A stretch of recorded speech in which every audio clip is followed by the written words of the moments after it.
দীর্ঘ উত্তেজনার পর মধ্যপ্রাচ্যে আবারও বড় ধরনের যুদ্ধের আশঙ্কা দেখা দিয়েছে। পাকিস্তানে অনুষ্ঠিত শান্তি আলোচনা ব্যর্থ হওয়ার পরপরই ইরানের উপর পুনরায় বিমান হামলার পরিকল্পনা শুরু করেছেন মার্কিন প্রেসিডেন্ট ডোনাল্ড ট্রাম্প। প্রভাবশালী মার্কিন সংবাদ মাধ্যম ওয়াল স্ট্রিট জার্নালের প্রতিবেদনে উঠে এসেছে এই চাঞ্চল্যকর তথ্য।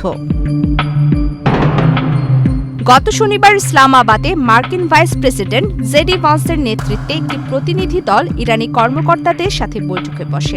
দীর্ঘ ২০ ঘণ্টার ম্যারাথন আলোচনা চললেও মূল বিবাদ বাধে ইরানের পারমাণবিক কর্মসূচি নিয়ে। প্রেসিডেন্ট ট্রাম্পের দাবি, ইরান পারমাণবিক অস্ত্র ত্যাগে রাজি না হওয়ায় আলোচনা ভেস্তে গেছে।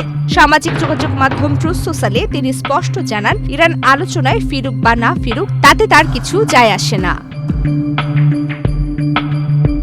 প্রেসিডেন্ট ট্রাম্প ইতিমধ্যেই হরমুজ প্রণালীতে নৌ অবরোধের নির্দেশ দিয়েছেন। মার্কিন নৌবাহিনী জানিয়েছে, এই পথ দিয়ে যাতায়াতকারী যে কোনো জাহাজকে তারা অবরোধ করবে। এর প্রতিক্রিয়ায় ইরানের Islamic revolutionary guard corps IRGC পাল্টা হুঁশিয়ারি দিয়ে বলেছে, তাদের জলসীমার কাছে আসা যে কোনো সামরিক জাহাজের বিরুদ্ধে কঠোর ব্যবস্থা নেওয়া হবে। এই যুদ্ধ অবস্থার প্রভাব সরাসরি পড়েছে বিশ্ব অর্থনীতিতে। আন্তর্জাতিক বাজারে ব্রেন্ট ক্রুড অয়েলের দাম এক লাফে 7.5% বেড়ে 102.37 ডলারে দাঁড়িয়েছে। ইরানের স্পিকার মোহাম্মদ বাগের গালিবাফ ব্যঙ্গ করে বলেছেন, এই তথাকথিত অবরোধের কারণে আমেরিকানরা ভবিষ্যতে সস্তায় তেল পাওয়ার দিনগুলোর কথা ভেবে আফসোস করবে। সংঘাতের শুরু থেকে ইরানে ইন্টারনেট সংযোগ প্রায় বিচ্ছিন্ন। সাইবার হামলার অজুহাতে সরকারি কড়াকড়ি আরোপ করায় সাধারণ মানুষের জীবনযাত্রা স্থবির হয়ে পড়েছে।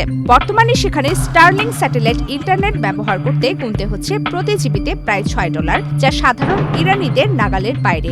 এছাড়া ইরানে স্টারলিং ব্যবহারকারী একজন ব্যক্তির 2 বছর পর্যন্ত জেল হতে পারে। যুদ্ধ শুরু হওয়ার পর থেকে ইরানের কর্তৃপক্ষ শত শত স্টারলিং ডিভাইস জব্দ করেছে বলে খবর পাওয়া গেছে। প্রবীর কিবনে ইসলাম, বাংলাদেশ প্রতিদিন।